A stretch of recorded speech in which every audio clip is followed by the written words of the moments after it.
¿Qué trabajamos nosotros en la última clase? ¿En qué estamos?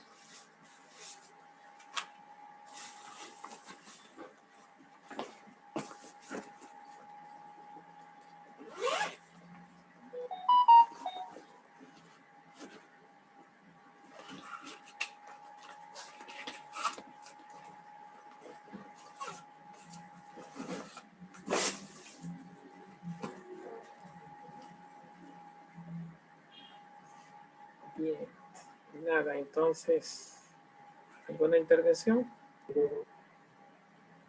Bueno, sí, en la última clase estuvimos precisando algunos conceptos. Se dijo o se asignó más bien lo que sería nuestro trabajo sobre las diferencias entre sustancia primera y sustancia segunda y la sustancia primera de frente al ente primero.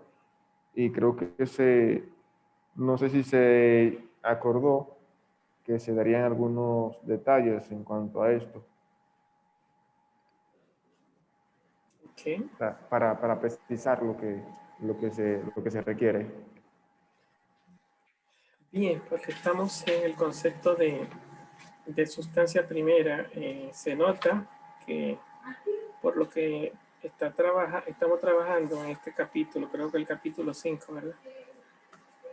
¿Qué está buscando Aristóteles con estas reflexiones?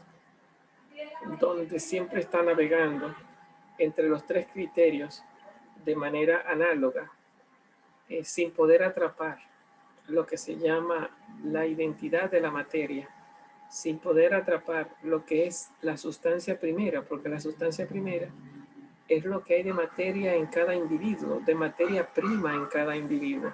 Y cuando decimos prima, estamos diciendo materia primera sin la forma, porque la forma es un determinante de otra realidad. ¿Y qué es esa otra realidad que le llamamos materia prima? No podemos identificarla, no podemos verbalizarla, no podemos. La palabra sustancia no está hablando de existencia, pero existencia es un término totalitario, no es un término definitorio. No se define con la palabra sustancia la materia, ni con la palabra materia tampoco se define la sustancia primera, porque materia lo que nos está diciendo es lo que se utiliza para hacer otra cosa. O el concepto sujeto primero. Son tres términos para hablar de una misma realidad. Sujeto primero, aquel que es el primer receptor de todo atributo. Si hablamos de Sócrates, tú puedes coger cualquier ejemplo, una piedra, un árbol. Si hablamos de Sócrates, ¿hay en Sócrates una sustancia primera? Claro que la hay. Si no la hubiera, no estuviera presente frente a nosotros. Es lo que Tomás le llama existencia. Es lo que Aristóteles le llama materia prima. Es aquello que no admite una identificación mental y no se somete a una definición. No es posible definir la materia prima. Buscar el compuesto, la diferencia específica y la forma. La materia prima no tiene ni siquiera una forma que reciba otra forma. Por ejemplo, si yo digo que Sócrates es filósofo, hay que decir que el hombre recibe el ser filósofo. Pero si yo miro el hombre como totalidad, ¿quién recibe en Sócrates ser hombre? Cuando digo como totalidad, involucro todos los componentes de la identidad humana, lo cual significa la materia anterior como la materia ulterior, entendido como especie y como género, o sea, animal, vegetal, mineral. Entonces, si yo hablo del hombre como totalidad, Sócrates es un hombre. Entonces ahí hay dos materias. La materia que está frente a mí, la que se destruye cuando Sócrates se muere, y la materia que está en mi mente, que vino por inducción, cuando yo digo a Sócrates que es hombre. Entonces, este encuentro entre la sustancia primera y la sustancia segunda, yo le dije que esto podrían encontrar una reflexión semejante en el libro de las categorías, ¿verdad? Y que no se lleven de las traducciones nuevas que existen sobre ese término, que hablan de entidad primera y entidad segunda, que lo que hacen es que confunden. Entonces, la sustancia primera está hablando de la materia prima que hay en el ente que está frente a ti. Y la sustancia segunda está hablando del concepto en tanto que sustancia, y del concepto en tanto que sustancia, privilegiando la materia, porque si privilegia la forma, no estamos hablando de sustancia, sino de esencia. Pero si privilegiamos mirar la materia, no estamos hablando de esencia, estamos hablando de sustancia. Entonces aquí hay un encuentro entre dos sustancias. Cuando yo digo Sócrates es hombre, está la sustancia que está frente a mí, sustancia primera, y está la sustancia atributiva. La sustancia primera es un receptáculo de la sustancia segunda. Entonces Sócrates recibe el ser hombre como predicado. Sócrates, en tanto que materia prima, recibe el ser hombre en tanto que predicación. Y este es el punto, por lo menos en Aristóteles y los aristotélicos, este es el punto más conflictivo, más aporético de toda la filosofía de Aristóteles, el que los filósofos aristotélicos viven retrotrayendo a discusión. Esta unidad y dualidad, este ser universal del hombre en Sócrates, en tanto que predicado, sustancia segunda, y este ser individuo en tanto que sujeto receptor extramental de toda predicación. Entonces, ¿dónde está el hombre?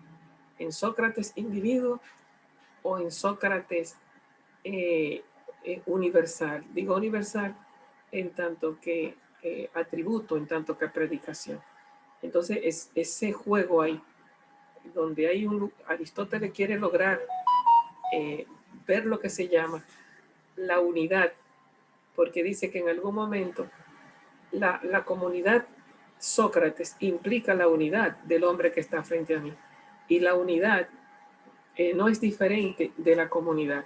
Entonces, es uno de los conceptos más enredados de una eterna discusión que se llamó el problema de los universales, que en el libro El ente y esencia de Tomás de Aquino, como siguiendo a Alberto Magno, sí, creo que sí, Alberto Magno, maestro de ese, se le llama doctor universalis, que fue quien resolvió el problema, pero el discípulo brilló más que el maestro, ¿verdad?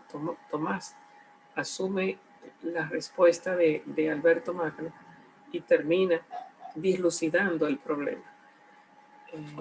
Bueno, entonces, ustedes están de frente a lo que se llama, la tareita no fue dilucidar entre las dos sustancias. La tareita de ustedes fue dilucidar entre la sustancia primera y el ente en tanto que ente. Entonces ahí fue que yo le puse, porque yo le decía que las traducciones que existen hoy día de Aristóteles confunden la sustancia primera con el ente en tanto que ente. Y son dos conceptos diferentes, aunque en algún momento puedan ser convertibles, o sea, podrá de alguna forma también manejarse.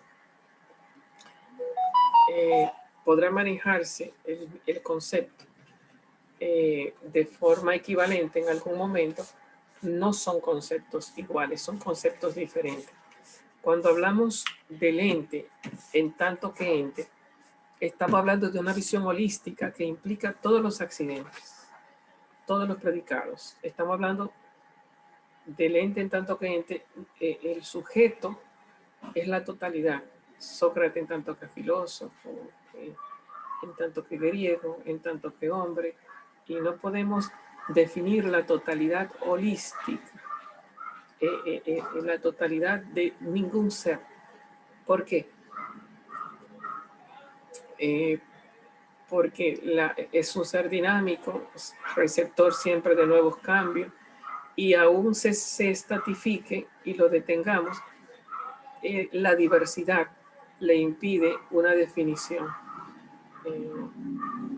Entonces, para definir, hay que coger uno de los seres de la definición. La cantidad de formas es diversa, el ser es plural y la pluralidad no admite una definición, sino cogiendo un elemento de la pluralidad. Puedo definir a Sócrates en tanto que hombre, o lo puedo definir en tanto que filósofo, accidentalmente hablando o esencialmente hablando, pero Sócrates en tanto que Sócrates no tiene definición. Si tú le das un nombre propio a cada ser de este mundo, estamos hablando no de la sustancia primera, estamos hablando del ente. Estamos hablando del ente en tanto que ente. En otras palabras, estamos hablando de eso que se puede llamar el ser primero en Aristóteles. El ser primero, no como esencia, sino como ente. ¿Qué es el ser primero? Aquel con el que se enfrenta el filósofo. Sócrates en tanto que Sócrates. Una piedra en tanto que esta piedra y no otra. Como diría el existencialismo, cada ser como único, distinto e irrepetible, pero visto de forma holística, entonces estamos de frente al ente. Ahora bien, el ente es cambiante y la entidad implica todos esos cambios. Pero cuando hablamos de materia, de sustancia primera, de sujeto primero, de sustancia primera, miramos a la materia prima y por lo tanto no miramos la holisticidad, sino que miramos el sujeto primero, miramos la materia prima, miramos la materia indeterminada es receptora de todos los atributos, ya sean esenciales o ya sean accidentales.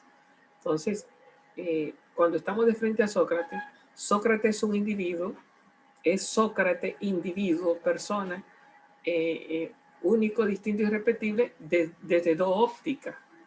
Desde una óptica en tanto que ser primero, ente en tanto que ente, y desde una óptica en tanto que individuado, porque el principio de individuación en Sócrates es lo que se llama la materia prima, o diría Tomás la existencia.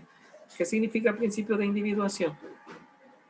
Óntico, que salimos de la universalidad de hombre para hablar de un hombre, ónticamente hablando, no mentalmente hablando. Salimos de la universalidad de vaca para hablar de una vaca, salimos de la universalidad de filósofo para presencializar a un filósofo en este mundo. No estamos hablando de una universalidad desde Platón o Aristóteles, como muchos la han entendido, o de una universalidad como si hubiera un grupo que se convirtiera en uno. No, estamos hablando de que hay un individuo gracias a la materia prima. Es como que tú coges una masilla y creas un muñequito. Entonces esa masilla, gracias a la masilla hay un muñequito, pero tú puedes hacer otro muñequito gracias a la masilla también. No la misma masilla, otra masilla, pero es masilla. Gracias a la existencia hay individuos. Gracias a la materia prima hay individuos. Entonces cuando miramos la materia prima, el sujeto último, que se identifica con aquello que se le llamó en la filosofía primera el arjé, el agua de Tales, el aire de Anaxímenes, y más exactamente el apeiron de Anaximandro, estamos entonces viendo el apeiron en Sócrates. En Sócrates hay un elemento último que cuando lo focalizamos, lo enfocamos desde la filosofía, no estamos hablando de Sócrates en tanto que Sócrates, estamos hablando en Sócrates en tanto que arjé, estamos hablando en Sócrates en tanto que materia prima. Si lo miro en tanto que materia prima, estoy en la sustancia primera. Si lo miro en tanto que socraticidad, holisticidad, integrando todos sus elementos, estamos de frente al objeto material. No estamos de frente a la materia prima, estamos de frente al objeto material. Bueno, también podríamos decir siguiendo a Tomás, que estamos de frente, perdón, a la materia asignada. La materia asignada es el ente en tanto que ente, no es el ente en tanto que materia prima, no es el ente en tanto que ¿cómo se llama? Primeros principios. Cuando digo primeros principios, estoy hablando de la G, de los primeros principios. Bueno, entonces, cuando hablamos de Sócrates en tanto que materia prima, en tanto que arjé, en tanto que indeterminación, entonces estamos de frente a Sócrates en tanto que sustancia primera. La sustancia primera es aquella que está en todos los seres y que es individuo. Podríamos decir que la sustancia primera está individuada gracias a las distintas formas, porque si no la masilla sería la misma en todos los seres. Entonces la materia prima está individuada gracias a la forma, y la forma está individuada gracias a la materia prima. Y en ese sentido tenemos un individuo. Entonces cada individuo es individuo gracias a un sujeto primero, último, receptor de todos los atributos. Ese sujeto primero es el que estamos llamando materia prima. El sujeto primero nunca está en la mente del conocedor. Tomás parece que hizo ese esfuerzo y convirtió al sujeto primero en materia asignada, y la materia asignada viene a ser el trabajo de compositivo de la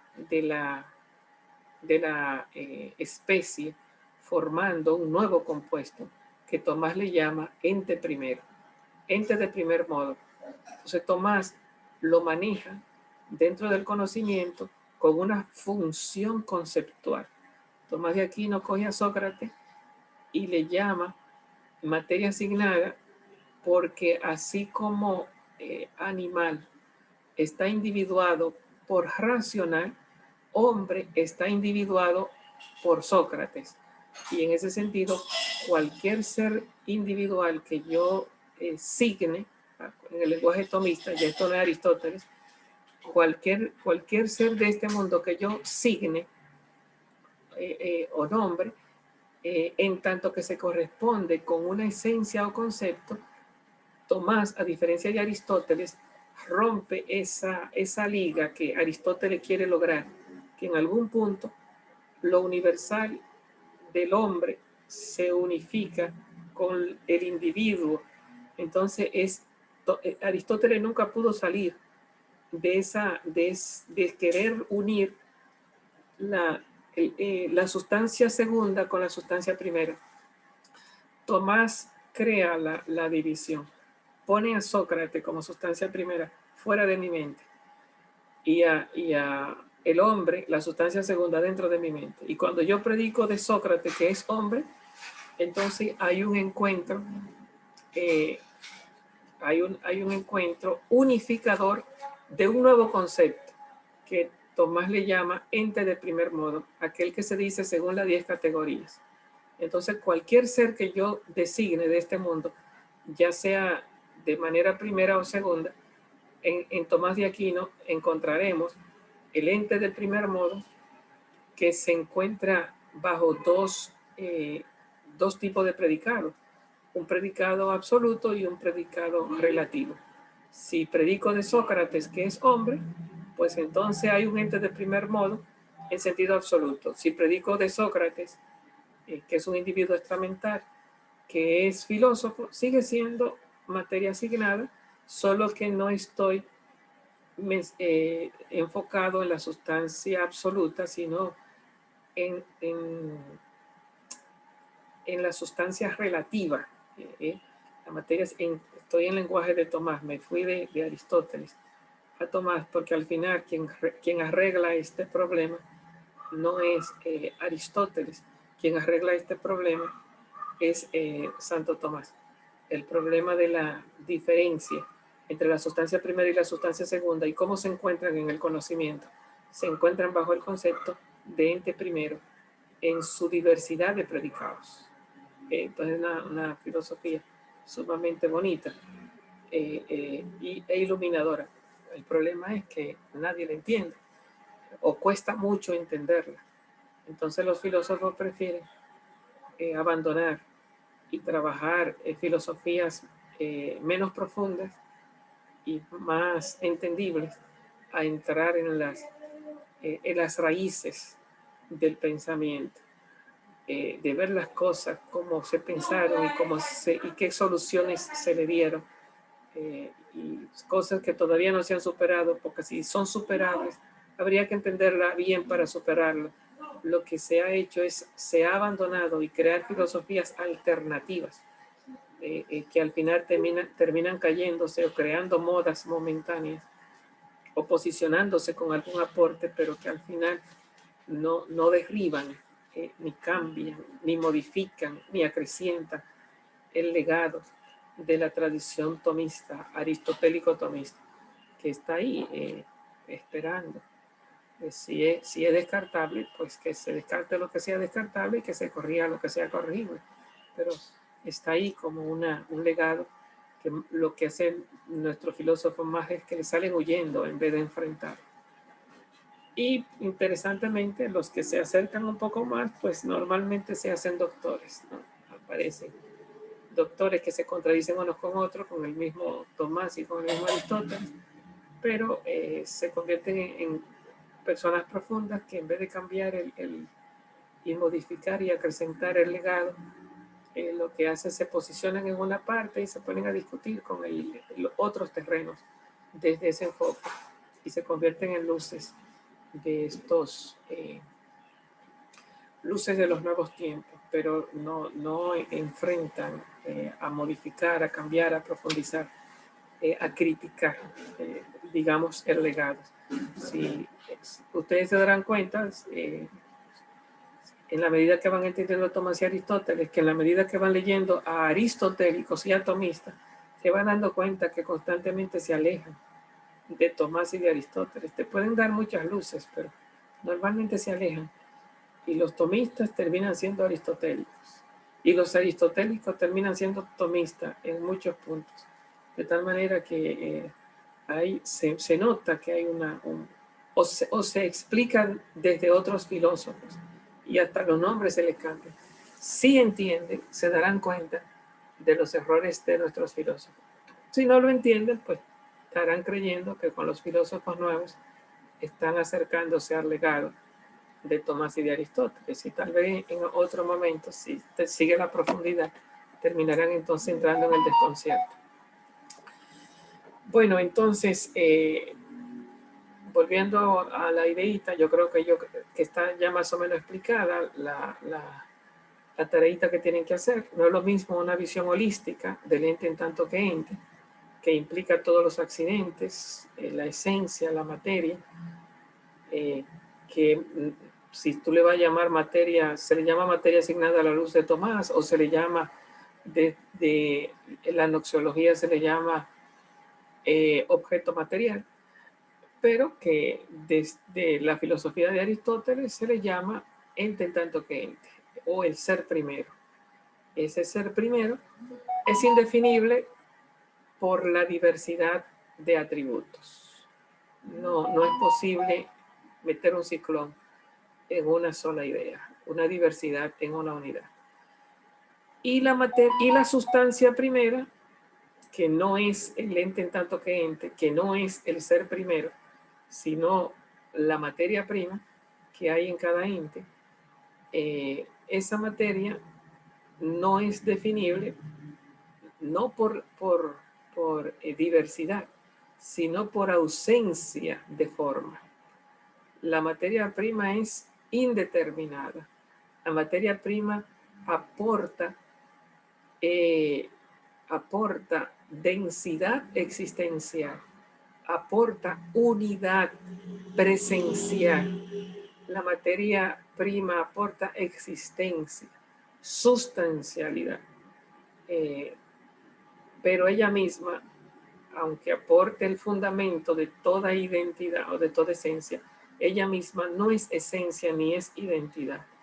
Es la densidad existencial de cualquier identidad.